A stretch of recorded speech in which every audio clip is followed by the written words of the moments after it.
The courtroom was silent, save for the rhythmic ticking of the old clock on the wall. Each second that passed felt like a drumbeat marching toward an inevitable, heartbreaking moment. In the center of the room, seated in his wheelchair, was Thomas. Tommy Carter, a 72-year-old Vietnam War veteran. His once powerful frame was frail, his dark skin weathered with age and hardship. His hands, trembling slightly, rested on his lap, but his eyes, those steel-gray eyes, still held the fire of a man who had fought for something greater than himself. Judge Randall Whitmore, a stern-faced man with a reputation for his unwavering adherence to the law, peered down from the bench. His expression was unreadable as he shuffled through the documents in front of him. Across the room, the prosecutor sat stiffly, arms crossed, while Tommy's public defender, a young woman named Lisa Moreno, clenched her fists beneath the table. She knew the odds were stacked against them, but she had still fought with everything she had. Tommy had made a simple request, a dying man's last wish. He had lived his life with honor, serving in a war that had left scars deeper than just the ones on his skin. He had come home to a country that barely acknowledged his sacrifice, endured years of struggle, and now, with only months, perhaps weeks, left to live, he asked for one thing: to see his grandson. 12-year-old Elijah sat in the back of the courtroom, his small hands gripping his mother's as he watched his grandfather with wide, tear-filled eyes. Tommy had raised Elijah since he was a baby, stepping in when his own daughter, overwhelmed with life's hardships, could not. But fate had been cruel. Tommy's illness had taken away his ability to care for Elijah, and the court had deemed him unfit to maintain custody. Now, bureaucratic, red tape and outdated legalities stood between them. Lisa had argued passionately. She spoke of the sacrifices Tommy had made, the honor he had carried throughout his life, and the cruelty of denying him this one final moment with the boy who was his entire world. She had seen the way Tommy's fingers twitched, the way he sucked. In shallow breaths, the man was in pain, but not once had he begged. Not once had he shed a tear in court. He had sat, his spine as straight as it could be, his voice unwavering as he simply said, "I just want to see my boy, just for a little while." The courtroom held its breath as Judge Whitmore adjusted his glasses and finally spoke. His voice was measured, cold. "Mr. Carter, while this court acknowledges your service and your current condition, the law does not allow for special exceptions under these circumstances. The petition is denied." A gasp rippled through the room. Elijah's mother pressed a hand to her mouth, stifling a cry. Lisa shook her head in disbelief. Tommy, however, remained still. His expression did not change. No anger, no pleading, just a slow nod, as though he had already expected this outcome. But then, something shifted. Tommy exhaled, long and deep, and leaned forward just a little. When he spoke again, his voice was low but carried across the courtroom with a quiet strength that silenced every whisper. "Judge Whitmore," he said, his eyes locked onto the man who had just denied him his last wish, "I fought in a war that wasn't mine, for a country that barely saw me as a man. I bled on foreign soil while my brothers died beside me. I came home to hatred, to struggle, to a life where every step forward meant being shoved 2 steps back. And now, at the end of it all, you sit there and tell me I can't even hold my grandson's hand one last time?" The judge shifted uncomfortably, but Tommy didn't let him speak. "You call this justice?" His voice grew stronger. "You call this fairness?" The air was thick with tension. Even the bailiffs, usually stone-faced, seemed to shift on their feet. Then, with a deliberate motion, Tommy gripped the arms of his wheelchair and did something no one expected. He stood. His body trembled. With the effort, his legs weak from years of illness, but he stood tall. A warrior refusing to bow, even in his final moments. The courtroom was frozen, and then, a single step forward, and another.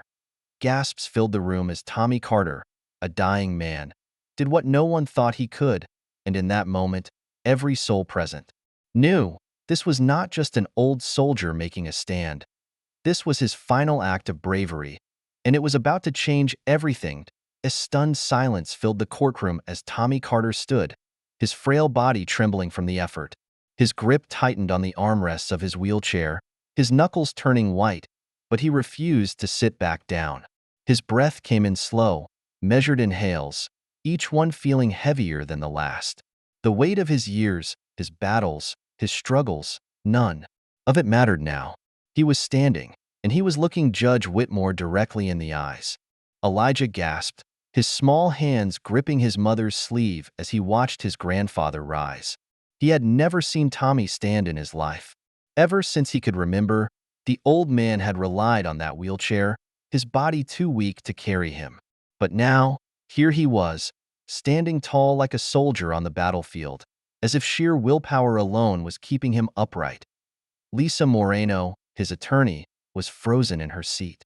Her fingers twitched over her notes, her pulse racing. She had been in courtrooms before, seen all kinds of dramatic moments, but nothing like this. The raw power in the air, the defiance in Tommy's stance. It was as if the entire room had forgotten how to breathe. Judge Whitmore's expression darkened. He cleared his throat, gripping the gavel in his hand, as though it gave him control over the situation. "Mr. Carter," he said, his voice firm but uneasy, "please sit down. The court has made its decision." Tommy didn't move. "You can deny my petition," Tommy said, his voice rough, his tone steady.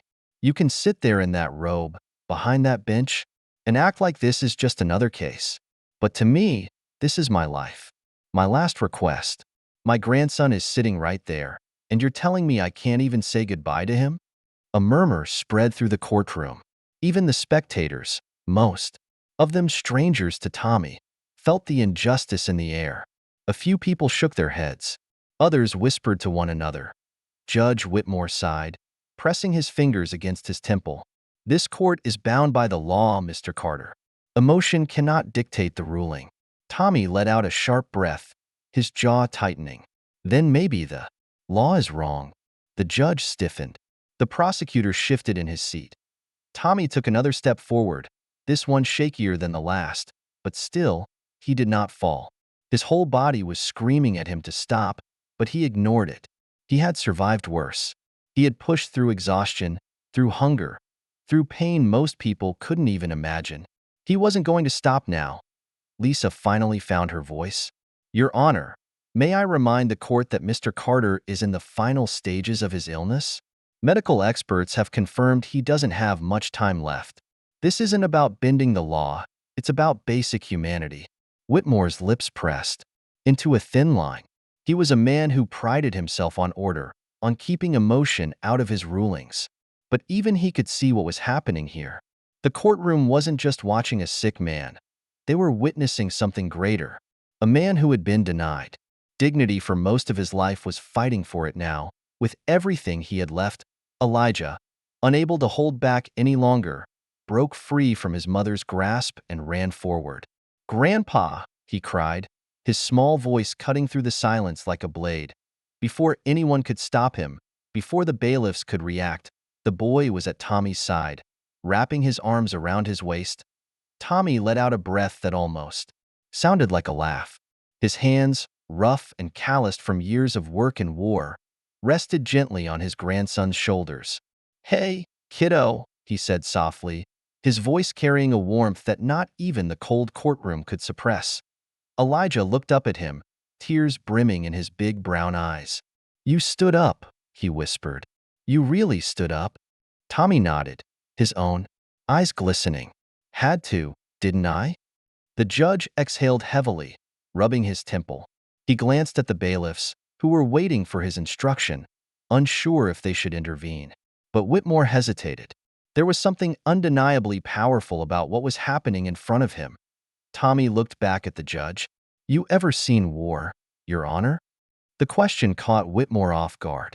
He frowned, shifting in his seat. "I served, yes," he admitted, his voice quieter now. Tommy gave a small nod, as if that was all he needed to hear. "Then you know," he said.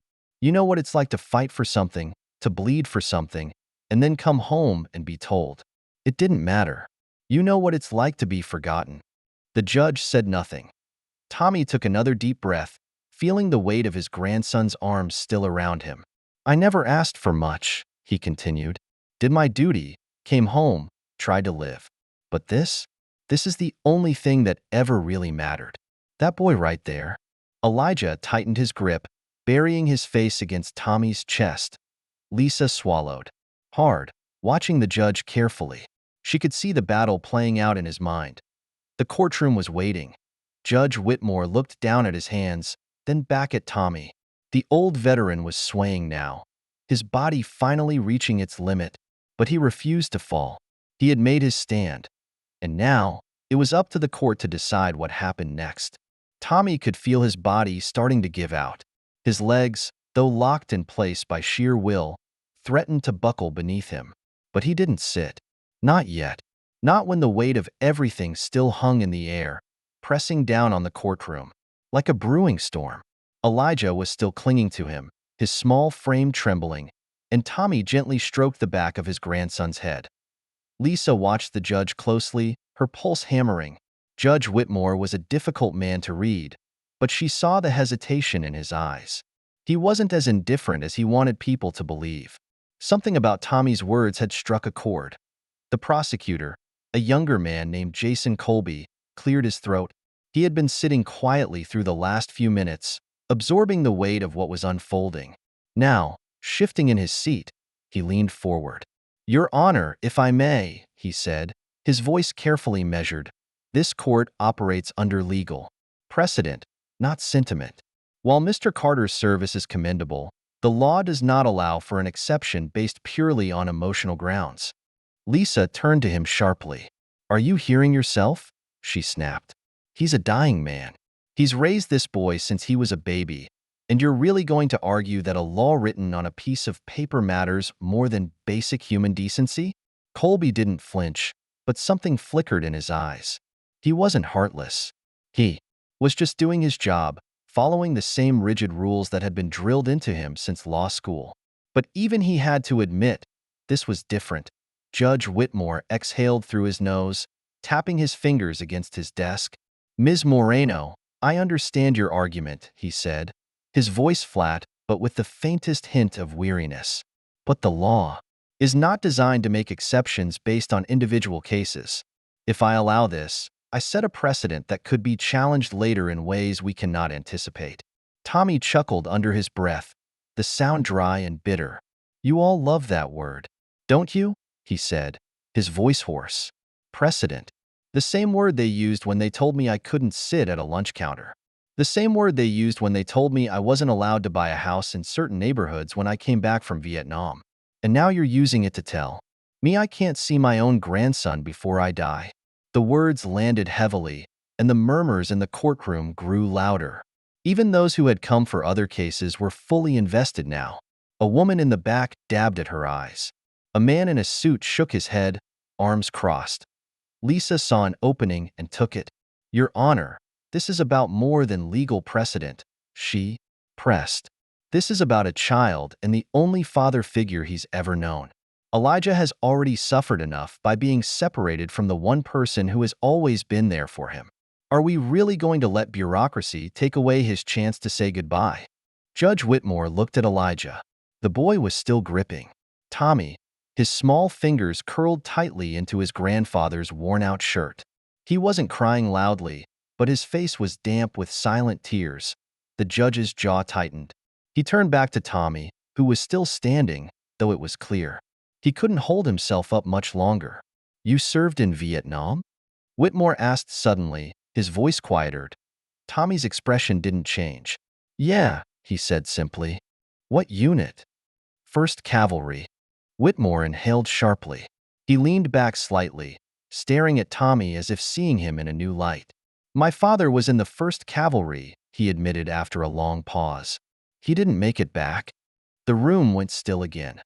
Tommy blinked, the fire in his eyes softening just a little. "I'm sorry," he said, and he meant it. Whitmore didn't respond right away. He sat there, his fingers drumming lightly against the wood of his bench. Lisa could see the struggle in his face. This was no longer just about the law. This was something deeper. Colby shifted uncomfortably in his seat. "Your Honor, if I may remind the court, personal experiences Whitmore raised a hand, silencing him. I know the law, Mr. Colby. His tone was sharper now. He looked back at Tommy. Mr. Carter, you claim to have raised this boy, but the court removed him from your care for a reason. His mother is still alive. You understand that this case isn't just about you. Tommy nodded, his breathing ragged. I know, and I'm not asking to take him away from his mother. I just want to see him. Let him know I didn't give up on him. Another pause, then Whitmore sighed. Step back, Mr. Carter. You need to sit before you collapse. Lisa's heart clenched. That wasn't a ruling. That was a command. And it sounded like the judge had already made up his mind. Tommy wavered but didn't move. He wasn't done. Not yet. Let me tell you something about the law, he said, his voice softer now but no less powerful. The law said I had to go fight a war for people who didn't care if I lived or died. The law said I couldn't walk into certain places because of the color of my skin. The law said a lot of things over the years. But you know what? The law changed because people stood up when they needed to. He took another shaky breath, the effort of standing beginning to take its toll. I'm not asking you to break the law. I'm asking you to remember that laws are made by people, and people have the power to do what's right. Judge Whitmore's expression was unreadable, but something in his posture shifted. Elijah sniffled, finally looking up at the judge. His voice was barely above a whisper, but in the dead silence of the courtroom, it carried. Please, sir, he said, don't let my grandpa die alone. A muscle twitched in Whitmore's jaw. For a long, unbearable moment, nothing happened. Then, he picked up his gavel. Lisa's breath caught in her throat. Tommy didn't move. Elijah held his breath. The entire courtroom waited.